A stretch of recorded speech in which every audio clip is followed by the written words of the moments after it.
വടക്കനാഥനെ സാക്ഷിയാക്കി തൃശൂർ പൂര വിളംബരം നടന്നു. നെയ്തിലക്കാവിലമ്മയുടെ തിടമ്പേറ്റി ഗജവീരൻ എറണാകുളം ശിവകുമാർ തെക്കേ ഗോപുര നട തുറന്നു. നാളെയാണ് പ്രസിദ്ധമായ തൃശൂർ പൂരം നടക്കുക. അവസാനഘട്ട ഒരുക്കങ്ങളാണ് ഇപ്പോൾ നടക്കുന്നത്. അതേസമയം ആനകളെ ആരോഗ്യ പരിശോധനയ്ക്കായി ക്ഷേത്ര മൈതാനിയിൽ എത്തിച്ചു. കൂടുതൽ വിവരങ്ങളുമായി എം മനോജ് ചേരുകയാണ്. മനോജ്, എത്രത്തോളം എത്തി അവസാനഘട്ട ഒരുക്കങ്ങൾ?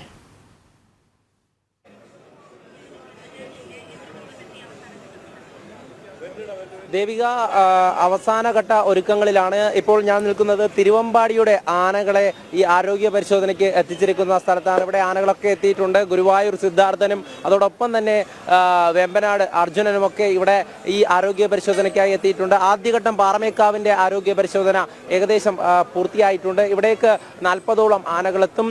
അതോടൊപ്പം തന്നെ പൂരത്തിന് എപ്രാവശ്യവും ആരാധകരൊക്കെ ഏറെയുള്ള തെച്ചിക്കോട്ടുകാവ് രാമചന്ദ്രൻ കൂടെ ഇവിടേക്ക് എത്തുമെന്നാണ് ലഭിക്കുന്ന വിവരം. ഈ പരിശോധനയുടെ ഭാഗമാകും. കൃത്യമായും ആനയ്ക്കും മതപ്പാടുണ്ടോ, ശരിയായ രീതിയിൽ ആഹാരം ഈ പട്ട കഴിക്കുന്നുണ്ടോ, അതോടൊപ്പം തന്നെ വെള്ളം കുടിക്കുന്നുണ്ടോ എന്നുള്ള രീതിയിലുള്ള പരിശോധനയൊക്കെ തന്നെ നടത്തും. അത് തന്നെ RRT സംഘവും അതോടൊപ്പം വെറ്റിനറി ഡോക്ടർമാരും ഒക്കെ ഇവിടെയുണ്ട്. വലിയൊരു സംഘം തന്നെയാണ് ഈ പരിശോധനയ്ക്കായി ഇവിടെ എത്തിയിട്ടുള്ളത്. ആദ്യമൊക്കെ തന്നെ ആശങ്ക നിലനിർത്തിക്കൊണ്ടായിരുന്നു ഇത്തരത്തിൽ ആനകളുടെ ഈ ഫിറ്റ്നസ് സർട്ടിഫിക്കറ്റ് കൊടുക്കുന്ന കാര്യത്തിലൊക്കെ വലിയ തരത്തിലുള്ള ഒരു ആശങ്കയുണ്ടായിരുന്നു. അതിൽ ഇരു ദേവസ്വങ്ങളും തങ്ങളുടെ പ്രതിഷേധവും ഒക്കെ അറിയിച്ചിരുന്നു. അതോടൊപ്പം ആന ഉടമകളും ഇതോടനുബന്ധിച്ച് തന്നെയുള്ള കാര്യങ്ങൾ വ്യക്തമാക്കിയിരുന്നു. എന്തായാലും ആ ആശങ്കകളൊക്കെ ഒഴിഞ്ഞ ശേഷം കൃത്യമായും ആരോഗ്യ പരിശോധന നടത്തിയ ശേഷമാകും ഈ ആനകളെയൊക്കെ ഈ പൂരത്തിലേക്ക് അണിനിരത്തുക. 15 ആനകൾ ഓരോ സ്ഥലങ്ങളിലായി പൂരത്തിന് അണിനിരക്കുന്നതിനോടൊപ്പം ഘടകപൂരങ്ങളോട് പങ്കെടുക്കുന്ന ആനകളുടെയും ഈ വൈദ്യ പരിശോധനയുണ്ടാകും. എന്തായാലും ആനകളെ പരിശോധിക്കുവാൻ വേണ്ടി ഇവിടെ വലിയൊരു സംഘം തന്നെ RRT അതോടൊപ്പം തന്നെ മറ്റ് വെറ്റിനറി ഡോക്ടർമാരൊക്കെ ഇവിടെ എത്തിയിട്ടുണ്ട്. ഇപ്പോൾ തന്നെ ഇന്ന് മുഴുവനായും 90ഓളം ആനകളുടെ പരിശോധനയാണ് നടക്കുക. കൃത്യമായും ഓരോ ആനകളെയും നാളെ ഈ പൂരത്തിന് പങ്കെടുക്കുവാൻ വേണ്ടിയിട്ടുള്ള ശരിയായിട്ടുള്ള ആരോഗ്യ സ്ഥിതിയിലാണോ എന്നുള്ളതാണ് പരിശോധിക്കുന്നത്. മറ്റു കാര്യങ്ങളും അതോടൊപ്പം തന്നെ ഈ ആനകളെ നിയന്ത്രിക്കുവാനും അതോടൊപ്പം ജനങ്ങളുടെ സുരക്ഷ ഒരുക്കുവാനും ഒക്കെ ഉള്ള സംവിധാനങ്ങളും ഇവിടെ തയ്യാറാണ്. അവസാനഘട്ട ഒരുക്കങ്ങളിലേക്ക് പോകുമ്പോൾ ആനകൾക്ക് കൂടെ ഇപ്പോൾ ഈ ആരോഗ്യ പരിശോധനയിലൂടെ ഈ നാളെ തിടമ്പേറ്റുവാനുള്ള ഓരോ കൊമ്പന്മാരും, ഈ നാളെ ഈ കുടമാറ്റത്തിൻ്റെ ഭാഗമാകുവാനുള്ള പൂരത്തിൻ്റെ ഭാഗമാകുവാനുള്ള ഓരോ കൊമ്പന്മാരും ഇവിടെ എത്തി തങ്ങളുടെയൊക്കെ കൃത്യമായിട്ടുള്ള ശരിയായിട്ടുള്ള രീതിയിലുള്ള ഈ ഭക്ഷണവും അതോടൊപ്പം തന്നെ ഈ വെള്ളം കുടിക്കുന്നതും മതപ്പാടില്ലാത്തതുമൊക്കെ ഇവിടെ തെളിയിച്ചിട്ടാണ് പൂരനഗരിയിലേക്ക് ഇറങ്ങുക. എന്തായാലും ആ ഒരു ആവേശത്തിൽ തന്നെയാണ് കാണികളൊക്കെ തന്നെ അവരുടെ പ്രധാനമായും കാത്തിരിക്കുന്നത് തെച്ചിക്കോട്ടുകാവ് രാമചന്ദ്രനെയാണ്. ആ രാമചന്ദ്രൻ്റെ വരവും കാത്താണ് ഓരോ കാണികളും ഇവിടെ ഈ ആരോഗ്യ പരിശോധന കാണുവാൻ വേണ്ടി ഇവിടെ എത്തി നിൽക്കുന്നത്. അവരൊക്കെ തന്നെ വലിയ ആകാംക്ഷയിലുമാണ്. 90ഓളം ആനകളുടെ പരിശോധന ഇന്ന് ഈ വടക്കുന്നാഥ ക്ഷേത്ര മൈതാനിയിൽ ഉണ്ടാകും. എന്തായാലും വലിയ പൂരാവേശത്തിൽ തന്നെയാണ് എല്ലാവരും. ഇത് കെട്ടിയത് ശരിയായില്ല കേട്ടോ, ഒരു പടതയും കൂടെ കെട്ടായിരുന്നു. ഞങ്ങൾക്ക് ഇതിനൊന്ന് കാണുക തന്നെയും ചെയ്യണ്ടേട്ടാ. എന്തായാലും സുരക്ഷയൊക്കെ ഒരുക്കിക്കൊണ്ടായിരിക്കും ഇത്തരത്തിലൊരു ആരോഗ്യ പരിശോധന നടക്കുന്നത്. വലിയ ആവേശത്തിൽ തന്നെയാണ് പൂരം. നല്ല ആവേശം, കട്ടക്കുണ്ട്, നല്ല ആവേശം. എന്തായാലും ഓരോ ആനകളും എത്തുമ്പോൾ അതിൻ്റേതായിട്ടുള്ള ഈ കാഴ്ചകളൊക്കെ കാണുവാൻ ഇവിടെ ജനക്കൂട്ടവുമുണ്ട്. ഈ ആനകളെ പരിശോധിച്ചു കൊണ്ടിരിക്കുകയാണ് ഇപ്പോൾ. ഓരോ ആനകളെയായി 40ഓളം ആനകൾ ഈ തിരുവമ്പാടിയുടെ ഈ ആരോഗ്യ പരിശോധന നടക്കുന്ന സ്ഥലത്തേക്ക് എത്തുകയാണ്. അതിൽ കൃത്യമായിട്ടുള്ള പരിശോധന കഴിഞ്ഞ ശേഷം ഫിറ്റ്നസ് സർട്ടിഫിക്കറ്റ് നൽകിയ ശേഷമാകും ഈ ആനകളൊക്കെ തന്നെ ഈ പൂരനഗരിയിലേക്ക് എഴുന്നള്ളുക. നാളെ ആദ്യം കണിമംഗലം ശാസ്താവാണ് ആദ്യ എഴുന്നള്ളത്ത്. പിന്നീട് ഓരോ ഘടക ക്ഷേത്രങ്ങളായും എഴുന്നള്ളും. തിരുവമ്പാടി ഇറക്കവും അതുപോലെ തന്നെ ഈ മടത്തിൽ വരവും ഒക്കെ നടക്കുമ്പോൾ എല്ലാ ഘടകപൂരങ്ങളിലും അതോടൊപ്പം ഈ തിരുവമ്പാടിക്കും പാറമേക്കാവിനും വേണ്ടിയൊക്കെ അണിനിരക്കുന്ന കൊമ്പന്മാർ, അവരിലിപ്പോൾ തിരുവമ്പാടിക്ക് വേണ്ടി അണിനിരക്കുന്ന കൊമ്പന്മാരുടെ പരിശോധനയാണ് ഇപ്പോൾ നടന്നുകൊണ്ടിരിക്കുന്നത്. പാറമേക്കാവിൻ്റെ നേരത്തെ തന്നെ നടന്നു കഴിഞ്ഞു. കൃത്യമായിട്ടുള്ള പരിശോധന തന്നെയാണ്. അതിൽ തന്നെ ഓരോ ഈ ഗജവീരന്മാരെ നമുക്ക് കാണുവാൻ സാധിക്കും. അവരൊക്കെ നാളത്തെ പൂരത്തിൻ്റെ ഭാഗമാകുവാൻ വേണ്ടി അതിൻ്റെയൊക്കെ തയ്യാറെടുപ്പിന് വേണ്ടി ഇവിടേക്ക് അണിനിരന്ന് നിൽക്കുകയാണ് ആരോഗ്യ പരിശോധനയ്ക്ക് വേണ്ടിയിട്ട്.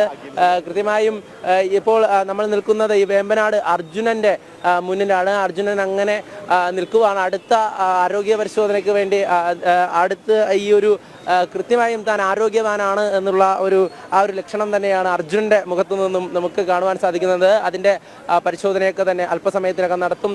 എന്തായാലും ഈ ആരോഗ്യ പരിശോധനയുടെ ഭാഗമാകുമ്പോൾ ഈ ഈ ആരോഗ്യ പരിശോധന നടക്കുന്നുണ്ട്. എന്തായാലും ആനയെ സംബന്ധിച്ചിടത്തോളം എല്ലാ വിധത്തിലും ഉള്ള ഒരു പരിശോധന കഴിഞ്ഞ ശേഷം നാളെ പൂരത്തിന് അണിനിരക്കുവാൻ പോവുകയാണ്. അപ്പോൾ അതിൻ്റെതായിട്ടുള്ള ഒരു ആവേശത്തിൽ തന്നെയാണ് നിങ്ങൾ എല്ലാവരും. അതെ, അതിൻ്റെ ഒരു ത്രില്ലിൽ തന്നെ തൃശ്ശൂർ പൂരത്തിൻ്റെ ആ ഒരു ഇത് ആവശ്യം തന്നെ. അർജുനൻ എങ്ങനെയാണ്? അർജുന ആരോഗ്യക്കുറവൊന്നുമില്ല. ആനപൂരം എടുക്കുന്നതാണ്. ഇന്നലെ ഉണ്ടായിരുന്നു. ഇന്നൊരു ദിവസം റെസ്റ്റ് ആയിരുന്നു. ഇപ്പം നമ്മൾ പൂരത്തിന് വേണ്ടി ഞങ്ങളൊരു റെസ്റ്റ് എടുത്ത് ഒരുങ്ങിയിരിക്കുകയാണ്. എന്തായാലും ഈ ആരോഗ്യ പരിശോധന നേരത്തെ പല ആശങ്കകളൊക്കെ ഉണ്ടായിരുന്നു. അപ്പോൾ അതൊക്കെ പരിഹരിച്ചുകൊണ്ടാണ് ഇപ്രാവശ്യം മുന്നോട്ട് പോകുന്നതെന്നാണ് അറിയുന്നത്. തീർച്ചയായിട്ടും നമ്മളത് തന്നെ അങ്ങനെ തന്നെ. എന്തായാലും ചേട്ടാ, നാളെ പൂരം എങ്ങനെയാ? പൂരം അടിപൊളിയല്ലേ? പൂരം അടിപൊളിയായിട്ട് ആനകളെ കാണാനും ഒക്കെ ആയിട്ട് ഇറങ്ങിയേക്കുന്നതല്ലേ. അതുകൊണ്ട് പൂരം അടിപൊളി, ഗംഭീരം. എത്രാമത്തെ പൂരമായി ഇപ്പോൾ? പൂരം ഒരുപാടായി. എത്രാമത്തെ ചോദിച്ചാൽ അത് പറയാൻ പറ്റില്ല. അതുപോലെ ചേട്ടൻ പങ്കെടുത്തത്? ഞാൻ പങ്കെടുത്ത ഒരു 10-20 പൂരമെങ്കിലും പങ്കെടുത്തിട്ടുണ്ട്. ആനയുമായിട്ട് 12, 15, 16 പൂരം പങ്കെടുത്തിട്ടുണ്ട്. അപ്പോൾ എന്തായാലും ഈ ആനകളൊക്കെ പരിശോധനയ്ക്ക് വേണ്ടി അങ്ങനെ നിൽക്കുകയാണ്. ആരോഗ്യ പരിശോധന പൂർത്തിയാക്കിയ ശേഷം നാളെ പൂർണ്ണ ആരോഗ്യവാനായി തന്നെ ഈ ഒരു പൂരത്തിൻ്റെ ഭാഗമാകുവാൻ വേണ്ടി ഇന്ന് എല്ലാ ആനകളും വിശ്രമിച്ചിരുന്നു. തുടർന്നാണ് ഈ ആരോഗ്യ പരിശോധനയ്ക്ക് വേണ്ടി തയ്യാറായിട്ടുള്ളത്. ഓരോ ആനകളായി അങ്ങനെ വരികയാണ്. അടുത്തതായി തെച്ചിക്കോട്ടുകാവ് രാമചന്ദ്രനെ കാത്തിരിക്കുകയാണ് ഓരോ ഈ ആനപ്രേമികളും. അല്പസമയത്തിനകം തന്നെ ഇങ്ങോട്ടേക്ക് എത്തുമെന്ന് തന്നെയാണ് നമുക്ക് ലഭിക്കുന്ന വിവരം. അതിൻ്റെയൊക്കെ തന്നെ ഓരോ കാര്യങ്ങളും നമുക്കിവിടെ കാണുവാൻ വേണ്ടി സാധിക്കും. എന്തായാലും ഈ ഒരു പരിശോധന അതിൻ്റെ ഭാഗമാകുവാൻ 40ഓളം ആനകളാണ് ഇങ്ങോട്ടേക്ക് എത്തുക. ആ പൂരാവേശത്തിൽ തന്നെയാണ് ഓരോരുത്തരും, ആനകളും അതോടൊപ്പം തന്നെ ആ പൂരത്തിൻ്റെ ആവേശത്തിൽ തന്നെയാണ് ഈ നാളെ നടക്കുന്ന പൂരത്തിൽ അണിനിരക്കുവാൻ വേണ്ടി, അതായത് പാറമേക്കാവിനും തിരുവമ്പാടിക്കുമൊക്കെ വേണ്ടി അണിനിരക്കുമ്പോൾ ലക്ഷണമൊത്ത കൊമ്പന്മാരാണ്. ആ ലക്ഷണമൊത്ത കൊമ്പന്മാർ തങ്ങളുടെ മുകളിലുള്ള ആ കുടമാറ്റത്തിൽ, അതായത് കുട ഉയർത്തുമ്പോൾ ആ ആരവങ്ങൾക്ക് നടുവിൽ അങ്ങനെ അണിനിരന്ന് നിൽക്കും. ആ കാഴ്ച കാണുവാൻ വേണ്ടി ലക്ഷക്കണക്കിന് ജനങ്ങളും അവിടെയുണ്ടാകും. എന്തായാലും ഇനി ഈ പൂരത്തിൻ്റെ പൂരാവേശത്തിലേക്ക്, അതിൻ്റെ പൂർണ്ണതയിലേക്ക് കടക്കുന്ന നിമിഷങ്ങളാണ്. ഈ ആരോഗ്യ പരിശോധനയ്ക്ക് ശേഷം കൃത്യമായും ഈ ആനകളൊക്കെ തന്നെ വിശ്രമിച്ച ശേഷമാകും നാളെ ഈ പൂരത്തിൻ്റെ ഭാഗമാകുക. അതിനുള്ള എല്ലാവിധ തയ്യാറെടുപ്പിലുമാണ്. ഈ നേരത്തെ സൂചിപ്പിച്ചതുപോലെ തന്നെ വലിയ ഒരു സംഘം, RRT സംഘവും അതോടൊപ്പം വെറ്റിനറി ഡോക്ടർമാരും ഒക്കെ ഈ ആനകളെ അതുതന്നെയാണ് മനോജ്. വടക്കുംനാഥനെ സാക്ഷിയാക്കി തൃശൂർ പൂര വിളംബരം നടന്നിരിക്കുന്നു. നെയ്തലക്കാവിലമ്മയുടെ തിടമ്പേറ്റി ഗജവീരൻ എറണാകുളം ശിവകുമാർ തെക്കേ ഗോപുര നട തുറന്നിരിക്കുന്നു. നാളെയാണ് പ്രസിദ്ധമായ തൃശൂർ പൂരം നടക്കുക. അവസാനഘട്ട ഒരുക്കങ്ങളാണ് ഇപ്പോൾ നടക്കുന്നത്. ആനകളെ ആരോഗ്യ പരിശോധനയ്ക്കായി ക്ഷേത്ര മൈതാനിയിൽ എത്തിച്ചിരിക്കുന്നു. പരിശോധന തുടരുകയാണ്. ക്ഷേത്ര പരിസരത്ത് നിന്ന് വിവരങ്ങൾ നൽകുകയായിരുന്നു എം മനോജ്.